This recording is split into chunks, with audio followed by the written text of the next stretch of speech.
Our little homestead, our 21 acres, is heavily wooded. Way back in the day, pre-Civil War, and up until the 40s, it was a dairy farm, from what we can tell from folks we've talked to in the area, as well as some of the records that I found. And since the 40s, it's been kind of neglected. A lot of the family who owned it moved into the cities, particularly went all the way up to Baltimore. And they sold the land in 2007, I believe, to a nice couple who we bought it from. As you can see, it's severely wooded. It's 21 acres, and most of it is just super thick because it was clear cut back in the 40s, but then it was neglected. And so what happens is you get what's called like wilderness, where it's like thick underbrush and then some like 70-year-old trees. And so it's hard to kind of get in there and clear stuff out.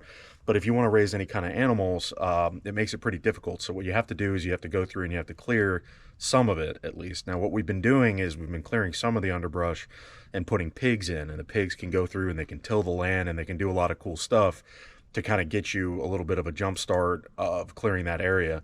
And that's what we've been doing slowly over time. But like I said, it's so thick, and my wife and I just recently had a child, and super happy, and that is amazing.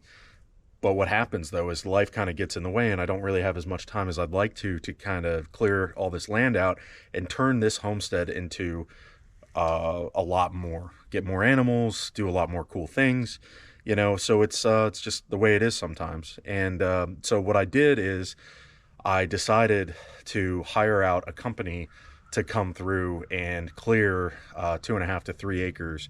And so a couple weeks ago, I talked to them. They came out. It was this gentleman who, put flyers in everybody's mailbox. And so I checked my mailbox, saw the flyer. I was like, oh, I'll give them a shout. I've talked to other people in the past about harvesting timber, but because it's such kind of young growth, like 70 years old or so, the woods are just not what it needs to. The trees aren't big enough to really get any good millings out of, is what I'm trying to say. So I called this company and I was like, hey, this is what I got. The guy came out, we looked at everything, and he gave me a quote, and I agreed to the quote, and he said that, yeah, what we'll do is I told him I'd mark the trees that I want to keep because I want to do silvopasture, which is basically it's a field, but you have a lot of trees in there for shade for the animals, as well as, acorns get dropped from the oak trees and hickory nuts and all that kind of stuff. So that's what we're going for. Explain that to him. I told him I'd mark all the trees. So I marked the trees I wanted to keep with red ribbon or orange ribbon. And he's like, yep, cool, we'll do that. And then, we'll get a skid steer out here, and then we'll level all the land, and you'll just be able to throw pasture seed out and you'll have yourself awesome pastures. And I was like, all right, cool. We all agreed to everything. And this crew comes out and they start working. And I have some pretty cool footage of them getting the job done. Now, I was very surprised because they said that they're going to use equipment and they're going to bring $100,000 worth of equipment in and to do all this. I was like, all right, sweet. Like, this is going to be cool. It's going to get done. Well, they show up and there's 5 people with chainsaws and a tow behind industrial wood chipper.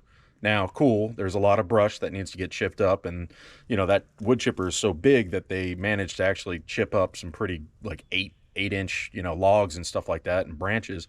Cool, great. And I can use a lot out of those wood chips. I mean, I can use it for bedding, I can use it for creating compost, I can use it on the trails to kind of smooth out the trails and make like a nice good surface to walk on. And so, cool. You got all those chips. We already talked about it. I was excited for them to leave the chips. There's a lot you can get out of chips with the Homestead. So they're doing all that. And then, they've been working 3 days and no heavy equipment has showed up to take down the big trees that we talked about and move some of the logs to a pile so I could turn them into firewood or, make stuff out of them or sell them or whatever the case may be. And so then all of a sudden, the gentleman who runs the crew, so he's a Hispanic gentleman, doesn't speak good English. He brings a translator, and he's like, tells me that the job has changed. And I was like, what do you mean the job's changed? The job hasn't changed. It's all the same. And he's like, he's telling me that he can't do the big trees. And I was like, no, like, you guys have to do the big trees. Like, that's what we talked about. I'm not paying until those trees are done.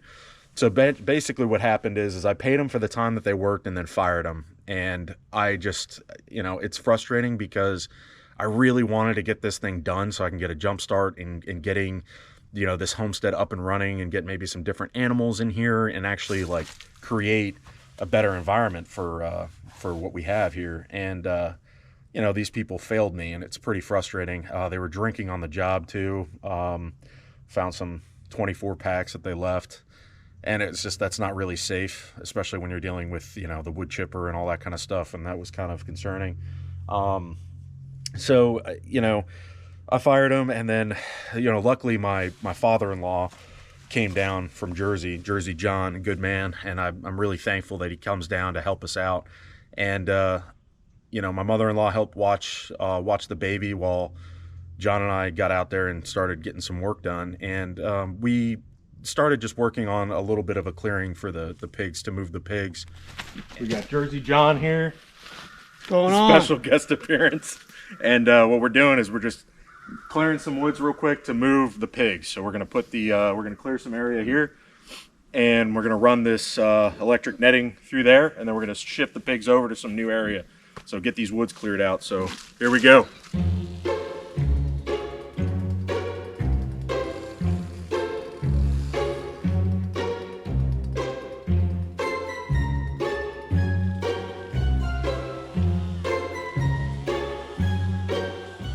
Is that on? In the chainsaw, you got it? You got it jammed up in the chainsaw? Told you it was a bad idea.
And so we did make a little bit of a dent in what we're trying to do. And it's nice to have folks helping you out.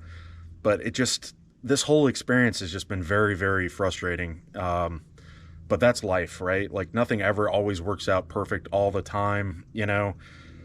And we did get a good amount of work out of the crews that came out here. They got rid of a lot of the brush and stuff. So now I'm going to be able to get through there with the chainsaw and the tractor, drop some trees. I have a stump grinder from Woodland Mills. And I'm going to just go to town, but it's just going to take more time.